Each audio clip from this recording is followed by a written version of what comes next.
रायबरेली के एहा toll plaza पर गाड़ी में बैठे हुए शख्स ने उड़ाए नोट। गाड़ी पर बैठकर नोट उड़ाते शख्स का वीडियो हुआ वायरल। जालौन में मुंसिफ कोर्ट के बाहर बदमाशों ने अधिवक्ता पर जानलेवा हमला किया। हमले का वीडियो वायरल हो रहा है। हमले से आक्रोशित अधिवक्ताओं ने कोंच उरई रोड पर जाम लगाया। कुशीनगर में सीएससी आवास के कमरे में भीषण आग लग गई, जिससे अफरा तफरी मच गई। मौके पर पहुंची फायर ब्रिगेड की टीम ने आग पर काबू पाया। वाराणसी के सिगरा में अंकित गेस्ट हाउस में युवक ने फांसी लगाकर खुदकुशी कर ली। सूचना पर पहुंची पुलिस ने शव को कब्जे में ले लिया और मामले की जांच शुरू कर दी। लखनऊ में लव जिहाद का एक और मामला सामने आया। पुलिस ने नाबालिग लड़की को मेडिकल के लिए भेजा और आरोपी सलमान की तलाश में जुट गई। मुरादाबाद में लव जिहाद और ब्लैकमेलिंग के आरोपी को पुलिस ने गिरफ्तार कर लिया है। हिंदू लड़की को ब्लैकमेल कर रहा था आरोपी युवक। लड़की की तस्वीर और चैट वायरल करने की धमकी देकर पैसों की कर रहा था मांग। अमरोहा में कैंटीन संचालक के अज्ञात हमलावरों ने हाथ पैर बांधकर की हत्या। पोस्टमार्टम के बाद पुलिस मामले की जांच में जुट गई है। हरिद्वार पुलिस ने नकली नोट का कारोबार करने वाले एक छात्र को गिरफ्तार किया। साथ ही 100 और 200 के 30,000 की वैल्यू के नकली नोट बरामद किए। मऊ में पुलिस मुठभेड़ में 2 शातिर लुटेरे गिरफ्तार हुए हैं। ग्राहक सेवा संचालक से गोली मारकर की थी 1 लाख रुपए की लूट। 40,000 रुपए और एक पिस्टल के साथ 4 जिंदा कारतूस बरामद हुए। मुठभेड़ में 2 साथी गिरफ्तार। हरदोई पुलिस ने नशे के खिलाफ ऑपरेशन चक्रव्यूह के तहत बड़ी कार्रवाई की और 4 स्मैक तस्कर को धर दबोचा। साथ ही 30 लाख के स्मैक को बरामद किया। अंबेडकर नगर पुलिस ने अंतर्राज्यीय एटीएम ठग गिरोह का पर्दाफाश किया है। गैंग के 2 सदस्यों को गिरफ्तार किया है। साथ ही एटीएम और हथियार के साथ 1,81,000 से ज्यादा का कैश भी बरामद किया। श्रावस्ती में खाद की किल्लत को लेकर कांग्रेस किसानों के समर्थन में उतरी और किल्लत को लेकर एसडीएम को ज्ञापन दिया। सरकार से जल्द किल्लत दूर करने की बात कही। ताजमहल में नमाज पढ़ने को लेकर हनुमान सेना ने यहां जिला मुख्यालय पर जोरदार प्रदर्शन किया और नमाजियों के खिलाफ कड़ी कार्रवाई की मांग उठाई। लखनऊ में सड़क हादसे में युवक की मौत के बाद थाने के बाहर शव रखकर परिजनों ने जमकर हंगामा किया। मौके पर भारी पुलिस बल तैनात रहा। हल्द्वानी में मानदेय को लेकर नगर निगम कार्यालय में सफाई कर्मचारियों ने विरोध प्रदर्शन किया। नगर आयुक्त पंकज उपाध्याय को कार्यालय में बंद कर दिया। मिर्जापुर प्रधानाध्यापक समेत 3 अध्यापकों की सेवा समाप्त कर दी गई। तीनों की नियमों की अनदेखी कर नियुक्ति हुई थी। कानपुर देहात में रेलवे प्रशासन की बड़ी लापरवाही आई सामने। लोग जान जोखिम में डालकर ट्रेन के नीचे से निकल रहे हैं। भदोही में सरकारी अस्पताल में लापरवाही मामले में जिलाधिकारी ने 2 स्वास्थ्यकर्मियों को निलंबित कर दिया और अस्पताल के अधीक्षक को भी हटा दिया है। लखनऊ में 26 नवंबर को ऑल इंडिया हुसैनी फंड कार्यक्रम होगा, जहां प्रेस कॉन्फ्रेंस कर मौलाना यासूब अब्बास ने कहा है कि जो दुश्मन शियों के हैं वही दुश्मन हिंदुस्तान के भी हैं। रायबरेली में सड़क हादसों को लेकर प्रमुख सचिव परिवहन ने जिले के आला अधिकारियों के साथ बैठक की और सड़कों पर रेडियम लाइनिंग और वाहनों पर रिफ्लेक्टर लगवाने के निर्देश दिए। बस्ती में सड़कों को गड्ढा मुक्त करने के अभियान पर जिम्मेदार लोगों की लापरवाही सामने आई है। कहीं धूल के ऊपर गिट्टियां बिछाकर पेंटिंग की जा रही है तो वहीं कहीं पर केवल गड्ढों को भरकर सड़क गड्ढा मुक्त बनाई जा रही है। अमेठी में ट्रैफिक रूल्स तोड़ने वालों के लिए यातायात पुलिस ने अनोखी मुहिम चलाई। अमेठी कस्बे में सड़क पर उतरे यमराज ने लोगों को यातायात का पाठ पढ़ाया। जालौन में भूमि एवं जल संरक्षण विभाग में तालाब बनाने को लेकर करोड़ों का गड़बड़झाला सामने आया है। प्रशासन ने संलिप्त अधिकारियों के खिलाफ कार्रवाई के निर्देश दिए। कानपुर में पनकी थाने के तत्कालीन थाना प्रभारी अंजन कुमार सिंह पर पीड़ित ने गंभीर आरोप लगाए, जिस पर आला अधिकारियों ने डीसीपी पश्चिम विजय ढुल को मामले की जांच सौंपी है। देहरादून में डीएवी महाविद्यालय में अब शिक्षक राजनीति नहीं कर सकेंगे। इसके लिए बाकायदा कॉलेज प्रशासन की ओर से पत्र जारी किया गया। अल्मोड़ा में अपर महानिदेशक मुरुगेशन ने कानून व्यवस्था की समीक्षा की और ड्रग्स, महिला उत्पीड़न समेत कई तरह के अपराधों को रोकने के निर्देश दिए। गुजरात और हिमाचल विधानसभा चुनाव के लिए भाजपा प्रत्याशियों का प्रचार कर लौटे राज्य मंत्री अजय भट्ट ने दोनों राज्यों में 2/3 बहुमत से भाजपा की सरकार बनने का दावा किया है। देहरादून में उत्तरांचल विश्वविद्यालय दीक्षांत समारोह का आयोजन हुआ, जिसमें राज्यपाल लेफ्टिनेंट जनरल गुरमीत सिंह बतौर मुख्य अतिथि शिरकत की। जोशीमठ में वन तस्करों पर नजर रखने के लिए 19 ट्रैप कैमरे पर पैनी नजर बनाई जा रही। उत्तरकाशी का रहने वाला युवक कई दिनों से लापता। इसे लेकर परिजनों ने देहरादून में गांधी पार्क के बाहर धरना दिया और पुलिस पर लापरवाही का आरोप लगाया। मसूरी में आयोजित चिंतन शिविर में सरकार ने कृषि से जुड़े हुए कई फैसले लिए हैं। वन विभाग, कृषि विभाग एवं उद्यान विभाग को के साथ ही अब ट्रेनिंग कैंप लगाने पर जोर दिया गया है। मसूरी में 25 नवंबर को उत्तराखंड टैक्सी मैक्सी महासंघ परिवहन सचिव का घेराव करेगी। महासंघ वाहनों के फिटनेस टेस्ट पहले की तरह करने की मांग कर रही है। हरिद्वार जेल में कुख्यात अपराधी सुनील राठी अपना दबदबा बनाने में लगा हुआ है। सुनील राठी और प्रवीण वाल्मीकि ने मिलकर बीते दिन एक कैदी को पीट कर लहूलुहान कर दिया था। मसूरी में जौनसार में बूढ़ी दिवाली का उत्सव जोरों पर है। पारंपरिक लोक गीतों से थिरकते दिखे लोग। अल्मोड़ा और विकास भवन में समान नागरिक संहिता के सदस्यों की बैठक हुई, जिसमें विभिन्न समुदाय जनप्रतिनिधियों के साथ चर्चा की गई। रुद्रप्रयाग में तुंगनाथ के कपाट बंद होने के बाद भी चौपता में पर्यटकों की भीड़ उमड़ रही है। हालांकि उन्हें कई अव्यवस्थाओं का सामना भी करना पड़ रहा है। भर्ती मामले में हाईकोर्ट के फैसले का विधानसभा अध्यक्ष ने स्वागत किया और कहा कि यह न्याय की जीत है। युवाओं से किसी भी तरह का छलावा बर्दाश्त नहीं होगा। बॉलीवुड के सिंघम अजय देवगन काशी के दौरे पर रहे, जहां उन्होंने काशी विश्वनाथ धाम में पूजा अर्चना की। साथ ही रामनगर किले में शूटिंग के लिए विभिन्न लोकेशंस भी देखे। अजय देवगन ने वाराणसी में भव्य गंगा आरती भी देखी। बजरे पर सवार होकर अजय देवगन ने गंगा आरती देखी। रामपुर में कैबिनेट मंत्री धर्मपाल सिंह ने कहा है कि मदरसों में यूपी सरकार एनसीईआरटी कोर्स लागू करेगी और छात्रों को अंग्रेजी और साइंस की आधुनिक शिक्षा दी जाएगी। निकाय चुनाव को लेकर सपा ने बनाई रणनीति। मेयर, पार्षद और नगर पालिका अध्यक्ष उम्मीदवार सपा के सिंबल पर लड़ेंगे चुनाव। नगर पालिका और नगर पंचायत सदस्यों को सिंबल नहीं देगी सपा।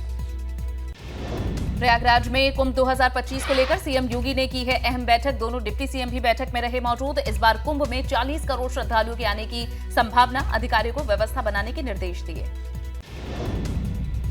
सीएम योगी कल दोपहर 12 बजे अलीगढ़ में प्रबुद्ध जन सम्मेलन को संबोधित करेंगे। सीएम की सुरक्षा की दृष्टि से भारी तादाद में पुलिस फोर्स तैनात रहेगा। झांसी को सीएम योगी ने दी करोड़ों योजनाओं की सौगात। बोले, पहले की सरकारों ने की बुंदेलखंड की उपेक्षा, आज लोगों को मिल रहा भरपूर पानी। गुजरात चुनाव में प्रचार के दौरान मंच पर स्वतंत्र देव ने रोका भाषण। अजान की आवाज सुनकर भाषण को बीच में रोककर हाथ बांधे खड़े रहे यूपी के कैबिनेट मंत्री स्वतंत्र देव सिंह। कानपुर में HBTU का चौथा दीक्षांत समारोह। कार्यक्रम में राज्यपाल आनंदीबेन पटेल ने शिरकत की। समारोह में 644 मेधावियों को दी गई उपाधियां। 8 मेधावियों को स्वर्ण, कांस्य, रजत पदकों से नवाजा जाएगा। मुख्यमंत्री योगी ने अपने संबोधन में कहा, आज बुंदेलखंड में विकास हो रहा है। भूमाफिया की संपत्ति जब्त हो रही है। पहले भूमाफिया संपत्ति पर कब्जा कर लेते थे। शुक्रवार को योगी कैबिनेट की अहम बैठक जहां सीएम आवास पर होने वाली बैठक में कई अहम फैसलों पर लग सकती है मोहर। अखिलेश यादव ने कन्नौज से लोकसभा चुनाव लड़ने के दिए संकेत। कहा, चुनाव के समय घर बैठकर क्या करेंगे, जहां से लड़ा था पहले चुनाव वहीं से लड़ूंगा। 2024 में भी तो चुनाव है। 24 में तो क्या आप खुद आएंगे? क्यों, क्या करेंगे खाली बैठ के घर पे?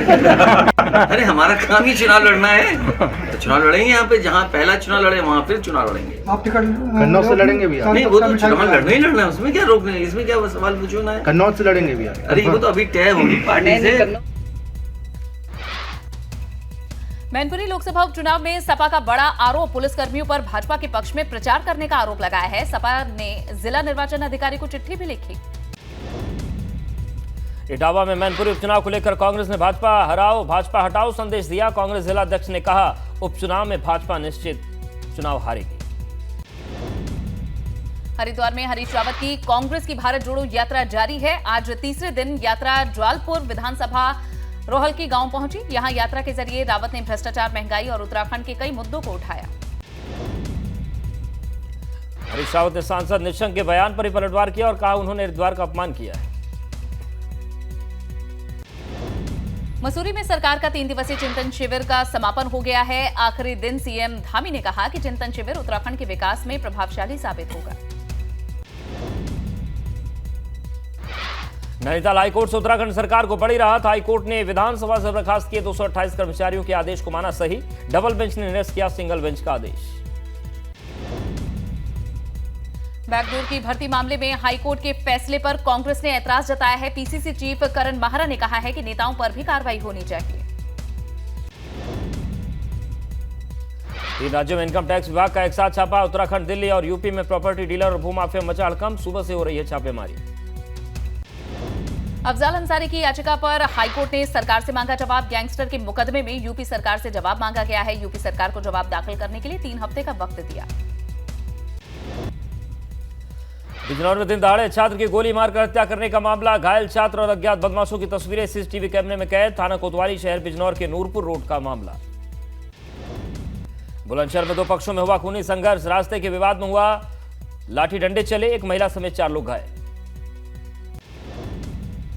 फतेहपुर में चलती हुई 108 एम्बुलेंस में आग लगने से हड़कंप मच गया। आग लगने से 2 घंटे के लिए यातायात प्रभावित हुआ। एम्बुलेंस चालक ने कूदकर अपनी जान बचाई। पुलिस ने स्थानीय लोगों की मदद से आग पर काबू पाया। बाराबंकी में गांव के कई लोगों ने जट्रोफा फल खा लिया। जट्रोफा फल खाने के सभी के हालात बिगड़ गए। सभी लोगों को पेट में दर्द, उल्टी और दस्त की शिकायत हो गई। श्रावस्ती में कार ने बाइक को टक्कर मार दी। कार अनियंत्रित होकर तालाब में पलट गई। हादसे में बाइक सवार की मौत हो गई। कार सवार सभी को सुरक्षित बाहर निकाला गया है। नेशनल हाईवे 730 के बाईपास कटरा के पास यह हादसा हुआ। गाजियाबाद के थाना साहिबाबाद में खड़े सीज वाहनों में लगी आग। आग से मेट्रो स्टेशन की लिफ्ट भी चपेट में आ गई। दमकल की गाड़ियों में आग पर पाया गया काबू। बस्ती बिजली विभाग का घूसखोर जेई रंगे हाथ पकड़ा गया। कलेक्शन के नाम पर जेई एक व्यक्ति से मांग रहा था 10,000 रुपए। एंटी करप्शन टीम ने जेई को गिरफ्तार किया। बहराइच के रसिया इलाके में विवाहिता की मौत से हड़कंप मच गया। परिजनों ने कहा कि दहेज को लेकर हत्या की गई है। ससुराल पक्ष के खिलाफ पुलिस ने दर्ज कर लिया है केस। कहा जांच के बाद कार्रवाई की जाएगी।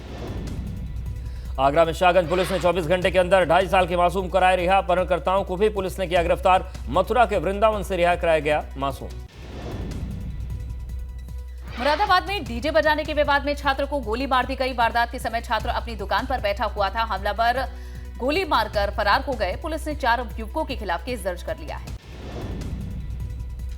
बलिया में पुलिस चेकिंग के दौरान बदमाशों से पुलिस की मुठभेड़। बदमाशों ने पुलिस पर फायरिंग की। जवाबी फायरिंग में बदमाश को लगी गोली। 2 बदमाशों को पुलिस ने गिरफ्तार किया। एक बदमाश फरार। ग्रेटर नोएडा में बदमाशों और पुलिस के बीच मुठभेड़ हो गई। मुठभेड़ में बदमाश आबिद के पांव में गोली लगी। घायल बदमाश के कब्जे से एक अवैध तमंचा, खोखा कारतूस, जिंदा कारतूस और चोरी की मोटरसाइकिल बरामद। सुल्तानपुर में लूट के आरोपी से पुलिस की मुठभेड़ में छात्र लुटेरा गिरफ्तार। लुटेरे के पास से अवैध तमंचा, जिंदा कारतूस और लूट की बाइक बरामद। काफी दिनों से लुटेरे की तलाश में पुलिस थी। एटा में पुलिस और बदमाशों में मुठभेड़ हो गई। लिफाफा गैंग के 2 बदमाशों के पांव में गोली लगी है। फायरिंग में पुलिस का एक सिपाही भी घायल हुआ है। एक बदमाश मौके से फरार हो गया। 3 घायलों को अस्पताल पहुंचाया गया। नोएडा में पुलिस और बदमाशों के बीच मुठभेड़। सुबह सुबह लोगों से लूट करने वाले बदमाश को लगी गोली। शातिर बदमाश पर दिल्ली एनसीआर में लूट के कई मुकदमे दर्ज हैं। मुजफ्फरनगर में किसी वारदात को अंजाम देने के लिए खड़ा बदमाश पुलिस को देखकर भागने लगा। पुलिस ने पीछा किया, जिसके बाद बदमाश ने फायरिंग कर दी। जवाबी फायरिंग में बदमाश घायल हो गया। पुलिस ने बदमाश को गिरफ्तार कर लिया है। मेरठ ब्रांडेड कंपनी के नाम पर नकली नमक बनाने वाली फैक्ट्री का भंडाफोड़। टाटा कंपनी के पैकेट में पैकिंग कर बेचा जा रहा था नमक। कंकरखेड़ा इलाके के लक्ष्मी नगर में घर में चल रही थी फैक्ट्री। ग्रेटर नोएडा में ईस्टर्न पेरिफेरल हाईवे पर ट्रक ड्राइवर को बंधक बनाकर डीजल चोरी हुई। पुलिस को देखकर डीजल चोरों ने पुलिस पर हमला कर दिया। 2 पुलिसकर्मी घायल हुए। डस्टर कार छोड़कर भागे बदमाश। कार से डीजल से भरे हुए ड्रम बरामद। सितारगंज में अतिक्रमण के खिलाफ प्रशासन ने बड़ी कार्रवाई की और मीना बाजार आसपास कई इलाकों में अवैध कब्जा हटाया। उन्नाव में लखनऊ बांगरमऊ मार्ग पर अज्ञात वाहन ने एक बाइक को टक्कर मार दी। हादसे में एक युवक की मौत हो गई, जबकि दूसरा युवक गंभीर रूप से घायल हो गया। सेना के पीओ को वापस लेने की पूरी तैयारी वाले ट्वीट पर प्रतिक्रिया देकर विवादों में घिरी अभिनेत्री ऋचा चड्ढा ने माफी मांगी। भाजपा बोली सेना का अपमान किया। सूरत में कार से बरामद 75 लाख रुपए से जुड़ा कांग्रेस नेता बीएम संदीप का नाम भागते हुए सीसीटीवी में कैद। कांग्रेस ने पल्ला झाड़ा, कहा भाजपा की साजिश। कांग्रेस पार्टी की भारत जोड़ो यात्रा मध्य प्रदेश के बोरगांव से शुरू हुई। यात्रा के 78वें दिन बहन प्रियंका गांधी पति रॉबर्ट वाड्रा के साथ शामिल हुई। अगले 10 दिनों में राज्य के 7 जिलों से होकर गुजरेगी भारत जोड़ो यात्रा। स्पेशल एनआईए कोर्ट ने लॉरेंस बिश्नोई को 10 दिन की एनआईए की कस्टडी में भेजा है। एनआईए ने 12 दिन की हिरासत की मांग की थी। जम्मू कश्मीर में फिर पाकिस्तान की ड्रोन वाली साजिश। सांबा के विजयनगर में बॉर्डर के पास गिराए पैकेट। 2 आईडी बम और 5 लाख रुपए पैकेट से बरामद। जम्मू कश्मीर के डीजीपी का दावा, दक्षिण कश्मीर में आतंकियों की संख्या में आई है भारी कमी। पाकिस्तान चलाता है हुर्रियत का नकली चैप्टर। लोगों से आतंकवाद के साथ न जाने की अपील। ओडिशा के केंद्रपाड़ा में विसर्जन जुलूस के दौरान हादसा। आतिशबाजी में 30 से ज्यादा लोग हुए घायल। आतिशबाजी में विस्फोट से हुआ हादसा।